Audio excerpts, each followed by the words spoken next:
Yeah, hi Peter Sidgreves. Welcome back to the podcast. Our Premier Gladys Berejiklian's put us in this, I think, 7-day lockdown, hard lockdown with 5K radius. For the audience out there who don't understand what a 5K radius is, what is it, Peter? Yeah, morning, Stephen. Look, setting the 5K radius, that means that you can either travel anywhere in your LGA if you're in Camden, but if you're in one of those local government areas of concern, you can only travel 5 kilometres for your home for essential things such as shopping. So in Camden, you can travel all through your local government area, but if you're in Liverpool, for example, you can only leave 5 kilometres from your home, whether that's within your own LGA or across into other non-LGA of concern such as Camden. Now, my situation, I'm in Bringelly. My grandma, I live with my grandparents, and the problem is we have to do our banking going in person because she doesn't have a credit or debit card, and we have to go shopping.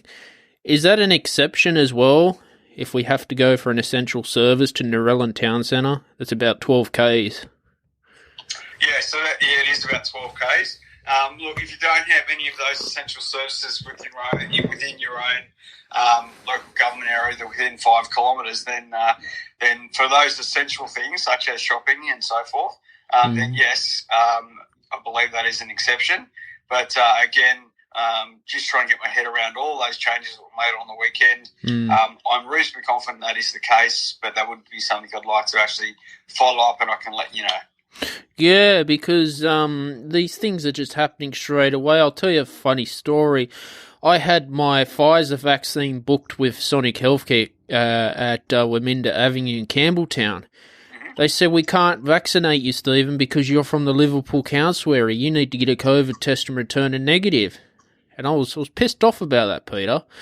Yeah. So I went and got me and my grandparents had a test at Campbelltown Hospital. We were negative, but we just went to our doctor and just got the AstraZeneca instead. You're right, okay.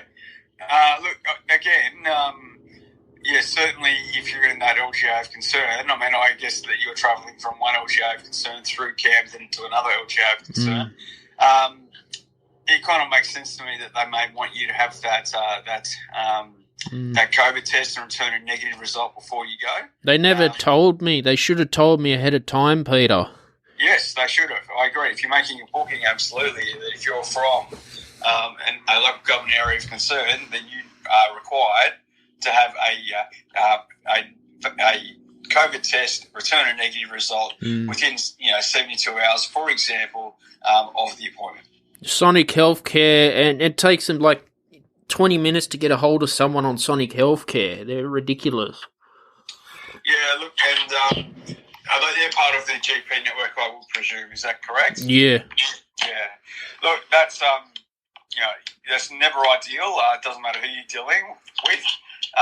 But if you have concerns, and if anyone has concerns with any of the GP network, then by all means they can contact their federal member of parliament.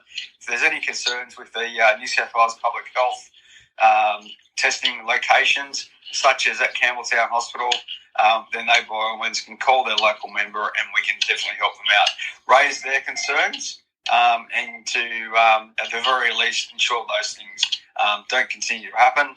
I do know, for example, with a private tester within Camden some time ago, and not just within Camden, but pretty much across the Greater Sydney. But we did experience it in Camden where they were having delays of up to 5 days for a result. I do know that the New South Wales government provided assistance to them to try and speed up their response times. How much would a COVID test cost if Medicare wasn't paying for it? I have no idea, Stephen. I really don't. I couldn't even guesstimate, so I don't have any idea. But in crisis like this, my point of view is, to some extent, you got to look after public health and worry about those expenses at a later date. Now, how long is this hard lockdown last? 1 week, if I'm correct? Well, when we say hard lockdown, the lockdown of the entire New South Wales. Yeah, the 5 kilometre radius, I meant. Well, the 5 kilometre radius, it's hard to know, but certainly the New South Wales lockdown, which includes regional New South Wales, is for 1 week, going through to, I think it's the 21st of August. But in terms of this 5 kilometre lockdown, there's no way I could say to you whether or not that will finish on the same date, or that is something that they will continue on.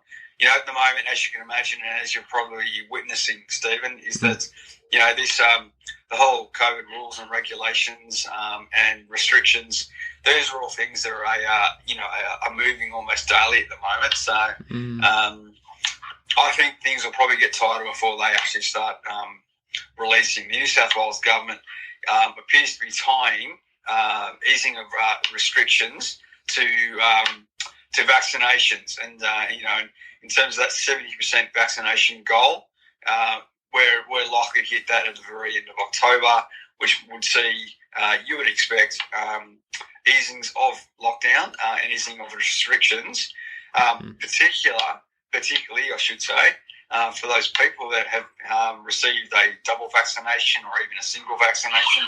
But at this point in time, again, we're not even getting information out, to us, anywhere beyond 24 hours, because it's just such a moving beast at the moment.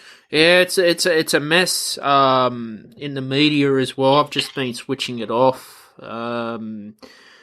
There's people walking around with no mask. I see the police driving past and they don't do anything. I don't know if they're enforcing it or not. Well, they certainly should be, and it was probably towards the end of last week where the Commissioner of the New South Wales Police Force, Mick Fuller, did speak about the enforcing these types of incidents a lot more, and I do know that for breaches of the public health orders, that even over the weekend, those fines for those incidents where there's a breach of public health order have significantly gone up. So, up to about $3,000 at a minimum and $5,000 at a maximum, I believe. So where you are, you don't know what they're going to do next, or if they're going to change anything? Do you get told? No, I don't know next. Definitely not. You talk about the media, and in some cases they've been extremely helpful. In other cases, they haven't been. I can tell you a situation in Camden where they've reported for at least the last 3 or 4 days that Camden's going into a lockdown, and we aren't currently in a lockdown, one of those local government areas of concern. That's not to say it won't happen, but it just causes, in my view, a lot of anxiety amongst the community to hear day in, day out that we're going into a LGA of concern, which to this point in time hasn't eventuated. It may happen at 11 a.m. this morning, I couldn't tell you, but at this point, certainly we're reporting it for days and just causing anxiety amongst the community, where up until this point has been unnecessary. Yeah, because our Premier's been saying, to all the school kids, get vaccinated, yet the government's got a short supply of the Pfizer vaccine. Yeah, no, the vaccine is only those kids who are actually living in those local government areas of concern. Yeah. Those, I think it's those 11 local government areas and those 12 suburbs of Penrith. So they'll at least be offered the vaccination before they sit their HSC. But they'll be sitting, those local government areas of concern will be sitting the HSC from home.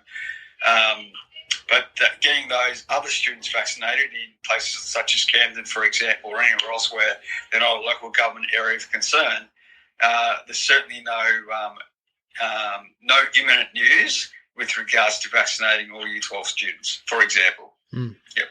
But, I can, you can reiterate that AstraZeneca is available, and there is large numbers of supply for any of those adults, kind of age from 18 onwards, who can get the AstraZeneca if they so wish. I did. I was fine, but have you been vaccinated yet? No, I'm double vaccinated, so good on you. I think 7th of July was my second shot, so I've been voluntarily vaccinated, and and look, I understand that some people don't want to get vaccinated. I would just encourage those where it comes to they're able to do so, it's safe for them to do so, I would encourage those people to get vaccinated, absolutely. Do you agree with Gladys's decision to put us in a hard lockdown, or was it a bit harsh? Because I feel it's a bit harsh.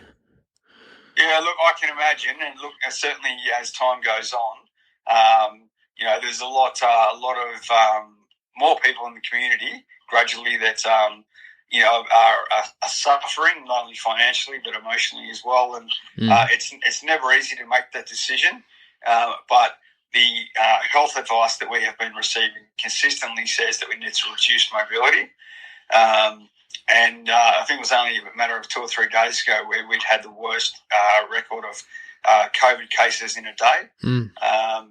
I certainly think that at the time it's the right decision, but I think certainly we'll see some easing, certainly for those people who have been double vaccinated. So it's some incentive to others, as again I say, if it's safe for them to do so, that they may want to consider getting vaccinated. Yeah, it just sucks. I can't go and get a haircut and support my local barber. Well, absolutely. It's and while the government is providing support packages to all types of there's individuals, there's micro businesses, and there's small and medium businesses. They're all getting financial support. Whether that is enough, that's up for each individual business to make their own decision on that. Look, Stephen, I'm the same. I can't even, in being just a normal local government area, which isn't an area of concern at this point, I can't go and do any of those things as well. So, this is just another thing where we can say we're all in this together. We're all suffering from not being able to get out and about like we would like to, and certainly little things like haircuts and whatnot. We're all in the same boat. Now, I notice you're not working from home, or you working from home? No, I'm not working from home. I'm in the office, and so is my team, and we're all wearing masks in the office, as you can see here. Obviously, I'm on the phone and I'm talking, so I can't wear that, but I've got my office doors closed, and while the team, we're certainly doing a lot of work here, and if we are essential workers, but if we weren't here, then messages and responses to constituents in the Camden electorate wouldn't be attended to, and we're here to actually provide all the information to them and to assist them wherever we can help. Yeah, it's definitely a weird time for everyone, Peter. I just want this to end. Yeah, look, you're not the only one. I certainly want it to end as well, and I think the way we're certainly heading is that the way out of this will be vaccination, because until that happens, we're talking about the end of October, as I said, before we should see some easing of restrictions, whether it be those local government areas where there are very few cases, or whether it be those people who have been vaccinated, they're fully vaccinated. Look, it's really hard to know. I know I wrote to the Minister for Health, Brad Hazzard, the other day with regards to a lot of people in the Camden electorate, which includes people in Liverpool, the Western Liverpool, in suburbs like London, like Greendale, like Bringelly and others, Rossmore and so forth, that because they've had very low cases, if any cases of COVID, that they should be in the same way that some of Liverpool suburbs didn't get locked down. My recommendation was, and what I was asking was that they be removed from that electorate of concern, that local government area of concern, to being more on a suburb based, given that Western Liverpool is a long way from Liverpool CBD. Yeah, and too, like, someone up in the health department is stuffing things up too, not telling anyone. Can you? I don't doubt that may be the case, but what example are you referring to? Like my example, I had an email from Sonic Healthcare confirmed, And it's just, wasted my time going to Waminda Avenue and being told, no, we can't jab you. Yeah, so that is in actually New South Wales Health, not them questioning any errors potentially made by New South Wales Health, but because they're part of the GP network, that's information coming from the federal government. It's not a matter for state. Mm-hmm. And I've been hearing that some of the doctors in Liverpool won't see you until you have a COVID test before going in. Sorry, won't vaccinate you? No, won't see you until you get a COVID test that returns negative in Liverpool. Right, in Liverpool? Yeah. Well, that may be the case. That certainly may be the case.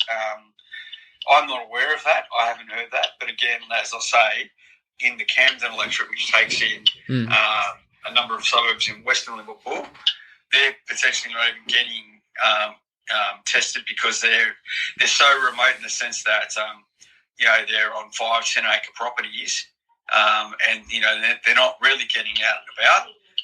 So there's they may not be experiencing any symptoms and therefore may not be getting tested as frequently, for example, as those that live in and around the Liverpool local government area and near the CBD, or close as you get, the closer you get to the Liverpool CBD. Yeah, who knows where we'll be next year? I'd like to hope that next year things will be very different, and I say that again because of that that percentage of vaccinations that are expected to occur over the course of the next 2 to 3 months. It's believed that obviously that's on current trend that New South Wales will have 70% vaccinated by the end of October, and then certainly before Christmas we'd have 80% vaccination. And typical with any vaccination, whether we're talking about COVID or even flu shot vaccinations, you typically want somewhere between 70 and 80% of the herd, as they call it, immunised, and that is basically something that actually protects the community at those high percentages. And clearly, you go higher than that, and that's more, more safety and more reassurance to people in the community. You look at England. There was like a full crowd at the cricket, and they got like. Was there? What was that for? Cricket. They're playing cricket in England, and because their population's 50% vaccinated. Is it like Ingleburn suburb? No, England, London. Oh, sorry. Okay. Yeah, no, that's right. And certainly we're going through winter, and they went through their winter, and they had a lot of vaccinations. Certainly, that's one thing that I could impress upon people down in the southwest Sydney.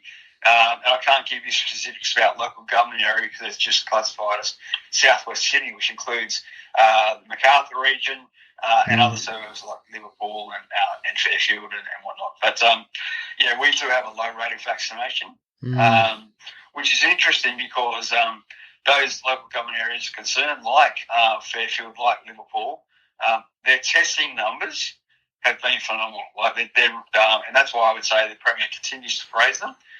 Fairfield have consistently been over 1,000 people per 1,000 people of the population getting tested on a daily basis. And they're huge numbers. So it does surprise me that they're not also getting vaccinated. Maybe a good time to promote the fact that we've now got a new mass vaccination hub in Macquarie Fields. Very close to Ingleburn. And I can encourage people that, as I say, where it's safe for them to do so, after consideration potentially with their GP, that they get vaccinated as soon as they can. You look at America, they got the Johnson & Johnson, and they were just giving a single shot, and now they're going back to all the sporting events and living like they were pre-pandemic. Will Australia... That's where we need to be. That's certainly my view. And we do not only do we have ample supply of AstraZeneca, and I understand, obviously, that there's hesitation for many people for that. And we're getting more and more supply of Pfizer, particularly starting coming in the next couple of weeks. And I believe Moderna is expected to be approved potentially later in the year. So that'll provide another option for people.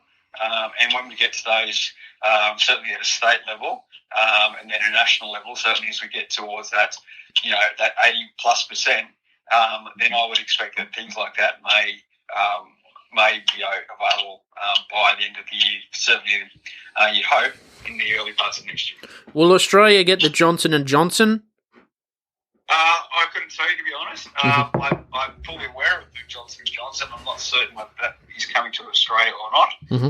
Again, potentially that is a federal government matter, so I don't know particularly what Scott Morrison has been saying about it, but I am aware that Moderna is coming. So the only problem with Australia, Peter, is we've been very slow to vaccinate. Look, we have. There's no question about that. And, certainly, we had a manufacturing facility for AstraZeneca, but as concerns came out from AstraZeneca, from ATAGI, which is a representative working group, that certainly caused more concerns, and there were a few cases certainly in the press where people died from AstraZeneca through similar things to blood clots. But I do know that ATAGI have now kind of reversed their view on AstraZeneca, but I think potentially in the confidence of a lot of people's minds, the damage has been done. I think if AstraZeneca didn't present some of those problems, we would certainly be far more ahead, because, as I said, we had a production manufacturing plant in Melbourne for AstraZeneca.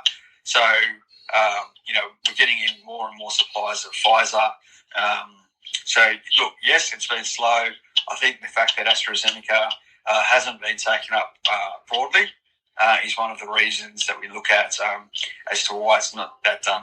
But on a positive note, certainly those 70 plus and so forth, a large proportion of those communities are, I think, above 70% already, are fully vaccinated, or certainly at least single vaccinated, and you'd expect in most of those cases that would be AstraZeneca. Yeah, well, look, my GP said it was safe to do it, so always listen to your GP. Yeah, no, absolutely. And that's the advice that we now got, that it is absolutely safe to do it. But if people have concerns, I fully get it. I just encourage them to have a conversation with their GP. But where to for you? So what are you working on during the lockdown? How are you keeping busy? Well, certainly the lockdown itself is keeping us extremely busy. But no, I'm still, working towards delivering all of my commitments. Already looking at, potential infrastructure and service delivery that we can do post the next state election. Very lucky in Camden. I've had either all of my commitments have already been delivered, are in the process of being delivered, and in some cases been exceeded. So Leppington, for example, we promised 350 additional car spaces. First day I got into Parliament, I spoke to the Premier about it, spoke to her and suggested that wouldn't even get rid of half the backlog that was parked on the streets. So there is a commitment for 1,000 additional spaces, a multi-deck car park, and that is probably only a matter of a couple of months away from being open. So once people return to work, and we have to be positive and believe that we will return to work, then that will be there waiting for them. So that's that in that case, that's been exceeded. So given there were also a couple of commitments that were made prior to me being elected, they have both now been funded in this year's budget for completion. They may not complete this year, but they've been funded over this year and following years to make sure they're completed. But yeah, so I'm now looking beyond these next couple of years and looking towards, for example, Spring Farm Parkway. We've had stage one of that fast tracked, which is the Menangle Park side of the Spring Farm Parkway. I've already spoken and corresponded with the Minister for Transport about fast tracking the Camden side of that. So that'll provide a fourth link between Camden and Campbelltown, and that's very important. Other than that, we have the, what we used to call the Aerotropolis, and we do have the Aerotropolis, but we have the airport landing. We've got Metro coming down from St Mary's to Bringelly, which is the new city where the new city of Bradfield is. And so that's another one of making sure that we get that infrastructure down, making sure that we're providing, I'd say we provide a lot of road infrastructure up in that area, linking that area to Camden. We're also, we're looking at rail as well, extending that from Bringelly, linking up with Leppington, and potentially at some point in the future, well, not potentially, I would say almost certainly at some point in the future, coming down and linking through Oran Park, Norellan, and all the way through to Macarthur. So lots of things happening. As I say, lots of time being spent on COVID, but, there's also, business as usual hasn't really stopped. So, I'm still talking to ministers, talking to ministers about getting high school delivered in our area, and lots of other things. So, yeah, it's very busy, but we never complain because this is what we put our hand up for. Mm-hmm. Is there going to be a train station in Oran Park in the future, and all the way to Bringelly? Well, there will be, yes. So the idea is, so we have the metro, which is coming down from St Mary's down to in Bringelly, just north of Bringelly Road. That's in what used to be the Aerotropolis core, which is now the new city of Bradfield. Mm-hmm. And then the next stage of that will be linking Leppington to that by going all the way almost out to Northern Road, and then coming around to the city of Bradfield. That'll link up with that Western Sydney Metro that I spoke about, and then the following stage of that will be taking that down through Oran Park, through to Norellan, and then through to Macarthur. So once they get to Oran Park, they'll then be tunneling all the way to Macarthur. And once those things go in the ground, they don't take them out. They'll just keep going until they land at Macarthur. Yeah, look, Peter, it was a great episode with you today. Always great having you on the podcast. Yeah, no, great. I'm always happy to come and let you know what we're up to with everything. And, I just hope that yourself and other people are looking after themselves in this difficult time. And if they have any concerns, they are always more than welcome to contact my office, whether it be about financial package support, whether it be about their own mental health and what services are available to them, and what programs are available. The government is doing our best to make sure that we're, keep this lockdown as short as possible, but provide support to people during the course of the time. Sweet.